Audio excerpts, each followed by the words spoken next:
This week, we're in the glamorous yet melancholic world of The Great Gatsby. We'll be exploring Leonardo DiCaprio's 2013 interpretation of Gatsby's passionate, almost neurotic side. Hello, and welcome to our Daily Books channel. I'm your host, Kadep Kurdu. Today we'll be talking about an immortal work that has been the subject of many films. We're diving into the American dream of the 1920s. If you're ready, let's begin. It's great to be here. And yeah, Gatsby, it's arguably still the sharpest look we have in American excess, isn't it? We're not just looking at Fitzgerald's novel today, though. No, exactly. We're using Baz Luhrmann's 2013 film as our main lens. You know, the one that just turned everything up. Absolutely. Cranked it up to 11, maybe even 12. It really took the source material and gave it the full Luhrmann treatment. It did. And that film adaptation is our way in today. It's this visual storm swirling around Gatsby himself. That contrast, between the book's quiet sadness and the film's, sheer noise. That's where we're diving deep. So let's get right into it. Why do you think Baz Luhrmann's Gatsby is so controversial, but also so unforgettable? Is it really just eye candy, or is it actually saying something, maybe something new, about the novel's core message? Well, I think it's unforgettable because it's so controversial. A lot of people, the purists maybe, felt Luhrmann just threw Fitzgerald's beautiful subtlety out the window for sheer spectacle. Right, that was a common criticism. But I'd argue Luhrmann was actually quite clever. He decided to fight fire with fire, so to speak, instead of just hinting at the novel's critique of that dizzying superficiality. The film kind of became it. So you're saying the over-the-top style is the point? That all the CGI, the crazy parties, the constant motion, it's meant to mirror the emptiness Fitzgerald was writing about? Yeah, precisely. Fitzgerald wrote about the hollowness behind all that Jazz Age glitter. Luhrmann takes that empty showiness and, he throws it right in your face.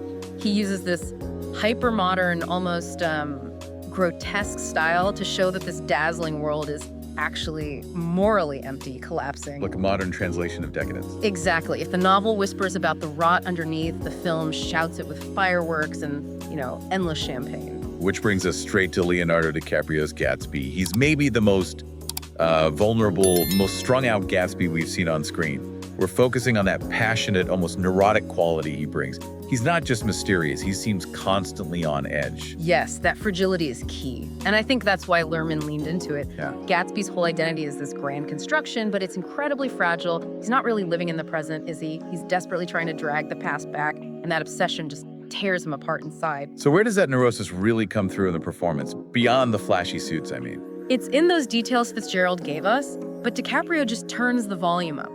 Like his catchphrase, old sport. It's meant to sound charming, right? Like effortless old money. Yeah, smooth.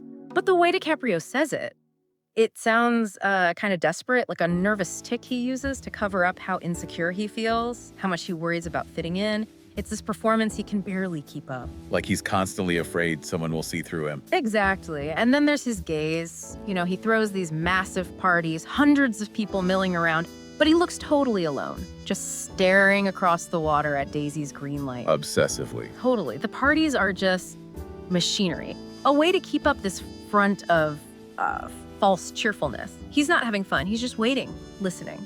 The book says he has this extraordinary capacity for hope, like he's a sensitive instrument picking up distant tremors. So the neurosis isn't just a quirk, it's the core conflict. The tension between Gatsby the millionaire and James Gats, the poor kid who just wants time to rewind. The whole thing is built on a romantic fantasy. It absolutely is. Remember that scene when he finally meets Daisy again at Nick's? DiCaprio's performance is just pure, raw nerves. Oh yeah, the clock scene. Right, knocking over the clock. I mean, talk about obvious symbolism for wanting to stop time, and then he's physically shaking, can barely speak. A cool, collected Gatsby wouldn't do that. This Gatsby feels like his whole world could shatter any second. The actor plays that tension brilliantly. It does make him feel incredibly vulnerable, which must have been quite a shift for audiences used to a more stoic Gatsby. So what do you think, dear listeners? How well does DiCaprio's almost fragile interpretation of Gatsby fit your dream Gatsby? Share with us in the comments. Yeah, that question of interpretation leads us nicely to the film's whole vibe, especially the music.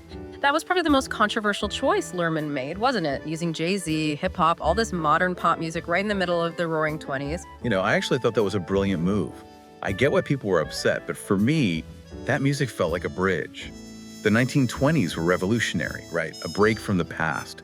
this kind of aggressive, youthful energy, all that new money. So you're saying the modern sound captures the spirit of the era, that the rap and electropop translate the sort of kinetic, rebellious feel of early jazz for us today, makes the parties feel genuinely wild, not just old-fashioned. Exactly. Fitzgerald wrote about the noise, the speed, the chaos. Using today's high-energy music captures that intensity in a way that maybe just using 1920s jazz wouldn't, at least not for everyone. It pulls you in. Okay, but the counter-argument is still there, isn't it? Does that relentless, pounding modern soundtrack ultimately undermine the novel's deep sadness? The Great Gatsby is fundamentally a tragedy, a lament. Does turning it into this audiovisual sugar rush risk losing that quiet devastation? That's a fair point. The 1974 version, for example, stuck to period music, and it really emphasized the romance and the loss. Luhrmann's choice, though, maybe it's less about the romance and more about the consequences of all that excess. Like, society is so noisy and obsessed with the surface, they can't even hear the tragedy underneath. The loud music almost becomes part of the problem, part of that empty spectacle. That phrase, empty spectacle, brings us right to the core theme. The critique, the deconstruction, really, of the American dream. Gatsby basically bets his entire life on the idea that if he gets rich enough, he'll get happiness, love, and, crucially, acceptance by the old money crowd. And the book and the film, too, show pretty brutally that it's just not possible, that acceptance is a mirage. And the prime example of that blockage is the Buchanans, Tom and Daisy. They're like this fortress Gatsby just can't break into. Absolutely. Tom Buchanan, Daisy's husband, he is old money. He didn't earn it, he just has it. Yeah. And he represents everything wrong with that class, the decay, the casual racism, the unbelievable arrogance. His money is like armor. It means he's never responsible for anything. And his contempt for Gatsby's new money is so obvious. That's the wall Gatsby hits. It shows those rigid class lines in America that you just couldn't cross, maybe still can't. Gatsby can throw bigger parties, have a flashier house. But Tom knows Gatsby's money comes from, well, shady dealings, from work, not from generations of entitlement. And Tom feels he has the right to judge Gatsby, even destroy him, because his own position is secure. Money buys the mansion, sure, but not the history, not Tom's kind of careless power. And that carelessness, that moral vacuum is what makes Daisy so chilling, in a way. She's the dream, but she's completely shaped by that world. She's the fatal flaw in Gatsby's dream. Yeah, remember Nick's famous line? Her voice is full of money. That's her essence. She embodies the safety, the privilege, the complete lack of accountability that comes with inherited wealth. So she's insulated from consequences. She can always just retreat back into her money when things get messy. Exactly. She's not the pure ideal Gatsby imagines her to be. She's a product of the same materialism he's trying to buy his way into. Her final choice, sticking with Tom's established security, instead of running away with Gatsby, it's her choosing that safety, that old money fortress, over passion or loyalty. Her voice isn't the sound of love, it's the sound of comfort, bought and paid for. And Fitzgerald makes us see the cost of all this recklessness in the landscape itself.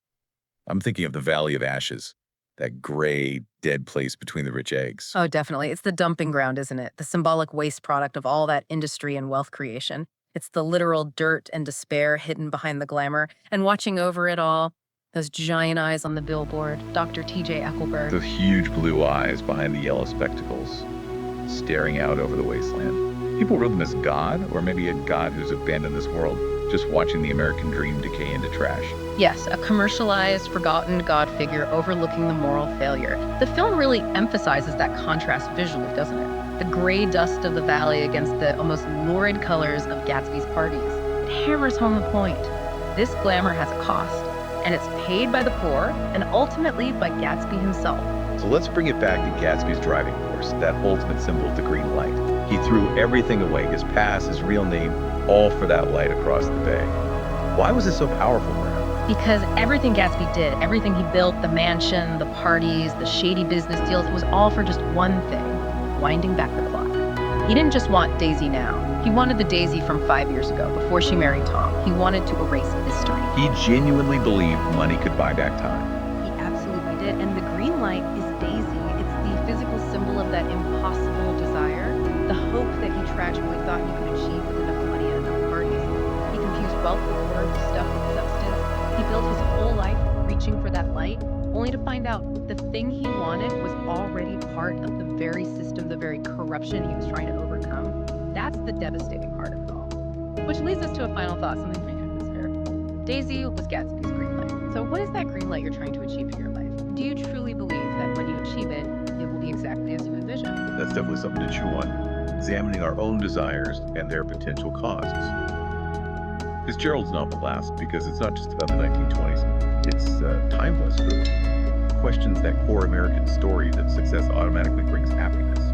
And Lerman's film, with all its flash and controversy, it made sure that critiques stayed alive, hostile to the more critical audience. It reminds us that sometimes the brightest surfaces hide the deepest sadness. This week, we were in the glamorous yet melancholic world of the Great Gatsby. We're about to anchor in the harbor of Newport next week, and I look forward to your comments. Farewell for now. I'm your host, the Daily Bookworm. Keep reading and questioning on Daily Books.